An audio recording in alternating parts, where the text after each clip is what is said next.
Fa-jing means explosive energy. And it's the sort of energy we use when you have to literally attack from that far away from your opponent. And that's really how it happens, for real.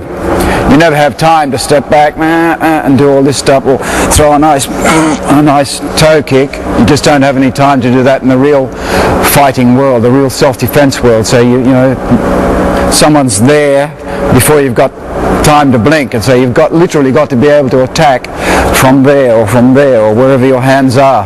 And Fa-jing gives you this ability. So I'd like to start right from the beginning and try and at least give you some sort of logical progression up to learn Fa-jing. That's just the whole thing of Fa-jing is you're gaining the energy of the whole body, and not just the triceps. You're gaining energy from the whole body.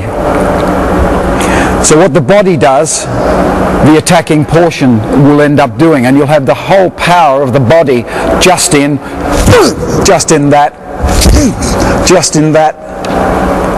portion of your body, rather than just relying upon strong muscles. So you're relying basically upon centrifugal force and the power of the backbone.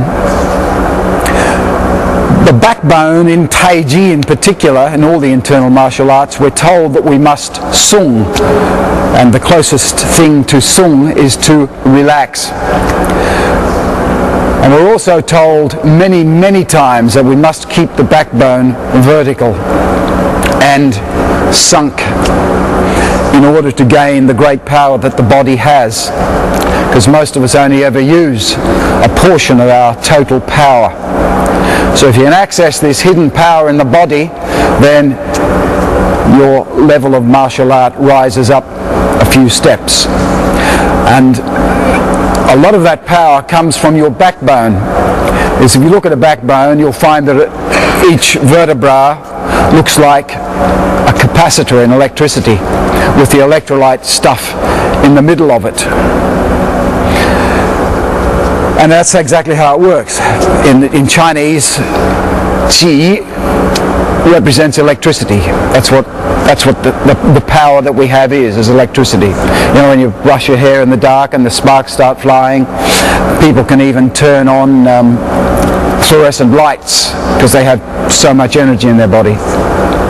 So that's the sort of power that we're trying to harness, and then, more importantly, concentrate, so that it's just not all over our body, it's coming out into one portion for a split second. We all live in a constant static electricity of around 40,000 volts.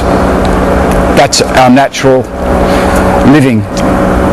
So when you go into a building that has all these metal truss rods around it, after a while you begin to feel a little ill, because we're taken out of that static electricity. That's 40,000 volts, and we can access that as well. So what we learn to do first of all is to just totally relax, and this is what Tai Chi and Bagua, they're all about, is doing the whole movements without any of this tension, but rather doing it so-called softly. It's not soft at all, it's devastating, but people look at it and think, oh, that's soft. It's only soft because we're trying to get each vertebra falling upon the next, down through the backbone, in order to join up all of these capacitance that we have, the EMF or electromotive force that is stored in a capacitor. We're learning to join it all up. It's not a huge amount of electricity, of course. It's very small. The human body works upon a very minute amount of electricity, the voltage. But that acts as a switch within the body, and it acts upon the muscle. You've got to have muscles, of course, and you've got to have tendons and bones. You've got to have the physical stuff. If you didn't have that, then your chi or your energy wouldn't be able to work anyway, because it all works through your own muscles. But it's the switch. The greater the switch you have, the greater effect that it'll have on your body. For instance, it's not the amount of sugar you eat that's going to give you damage. It's the switch that 1 grain of sugar will do to your body that does the damage. It turns on a far greater. It's like turning on a light switch. The light switch is nothing. You turn on a light switch and all this happens. And that's exactly what we're looking for. So first of all, we're looking at totally relaxing the body.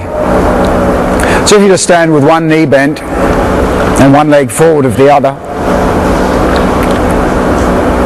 you just let your bum tuck under naturally. You don't force anything, so you don't force it under like that, nor should it stick out like this. You just, when you bend your knees, the bum will naturally just hang and tuck under, so you have no sway in your back as when we're standing up. You should have an S-shaped back. Now when we're bending the knees, we should have it rounded down through here.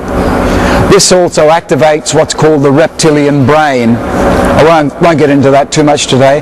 Reptilian brain, we have 3 brains. Humans have 3 brains.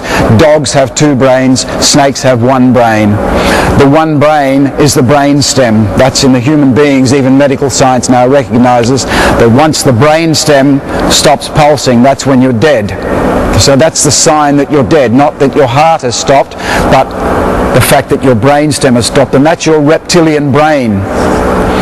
And if you can sort of get towards that reptilian brain, it's what's called your survival brain. It's your automatic brain.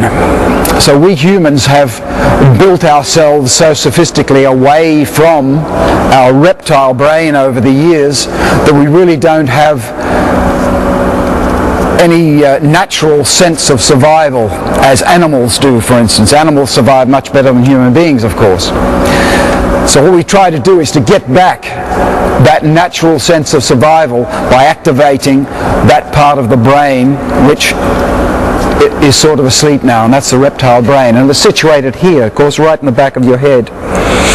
And there are 2 points just here called gallbladder 20, just here and here, which are excellent revival points, by the way. If someone gets knocked out accidentally in training or something, you stick your fingers up there, push it up into there, and the person will come back straight away, because that's the reptilian brain activation point. It brings, like having an extra battery in